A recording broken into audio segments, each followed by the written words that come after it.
Abundance. November 3, 2020 by Anna von Reitz. This is one of the most important articles I have ever written. So please take time to read and take it in. Abundance. We have lived our lives under an invisible scourge. It is called the doctrine of scarcity. There are those of us, including myself, who feel that less is more. We find it easier to live a life less encumbered by possessions and, if left to ourselves, naturally adopt a spare and orderly lifestyle focused on those things we actually need and those relatively few things that truly matter. It's just better that way.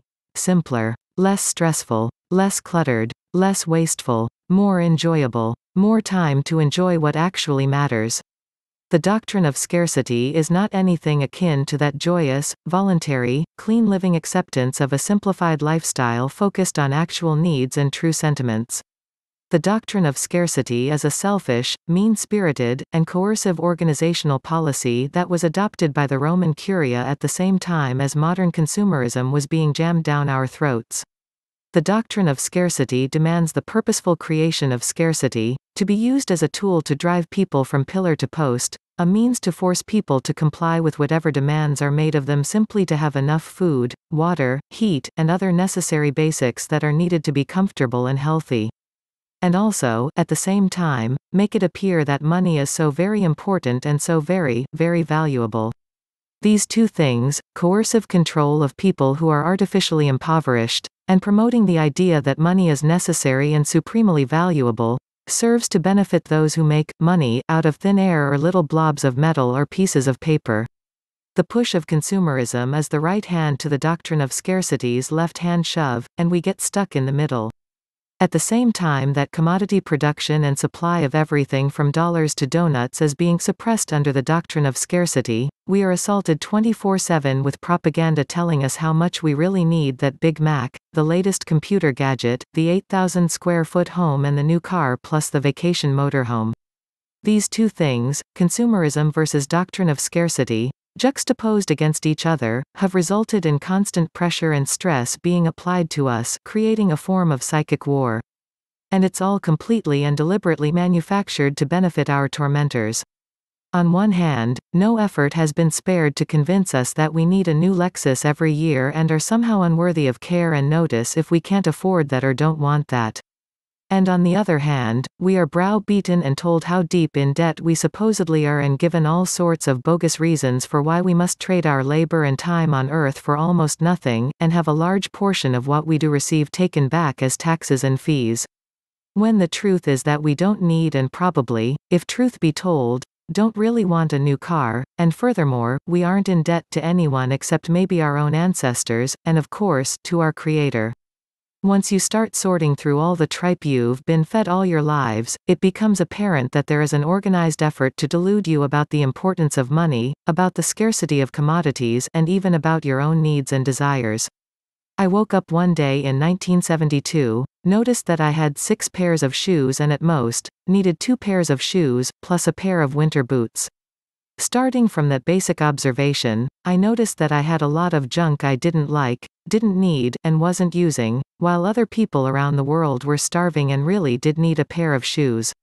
I noticed that I, and my parents, were on a sort of hamster wheel, being fed money in exactly the same way a hamster might receive a sunflower seed, which led me to ruminate about the nature of money.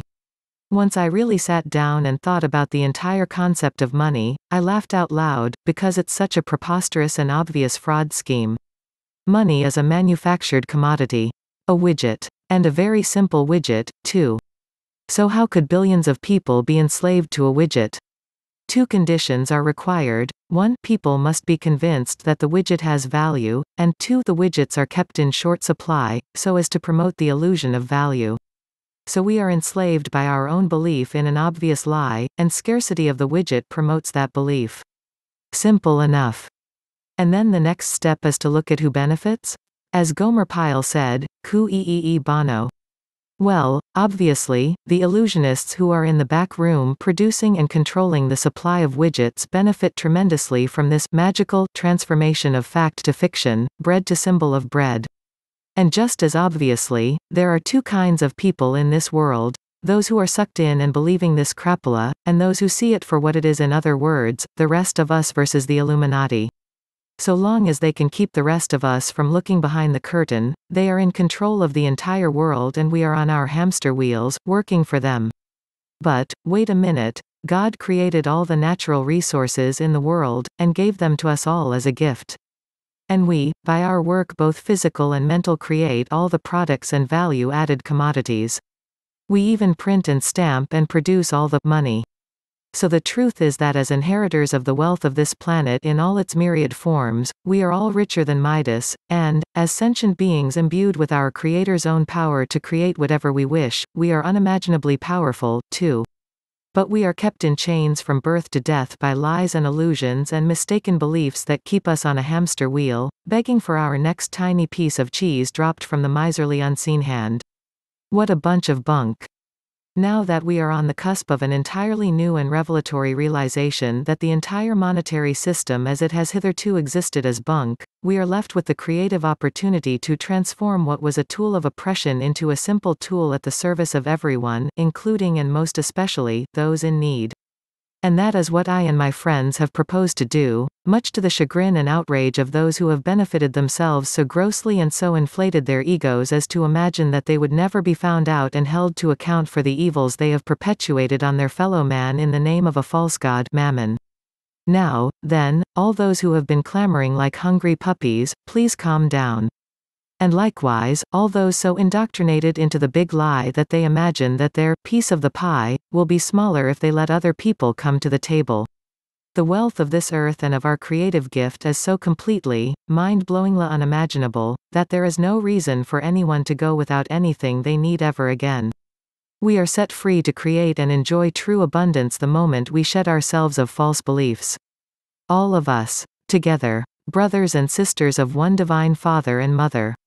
And as a flat-footed, long-in-the-tooth old woman from Wisconsin, I do know how, la la land, that little announcement sounds to some of you. But it is also the truth. It's time to click your ruby slippers, Dorothy. Don't take any wooden nickels or believe in any false beliefs. Join together and refuse to be deceived any longer. Just as I have called you to remember who you are as Americans, I have called you to remember who you are as men and women, each one with the spark of divinity within you, each one an inheritor of all that is.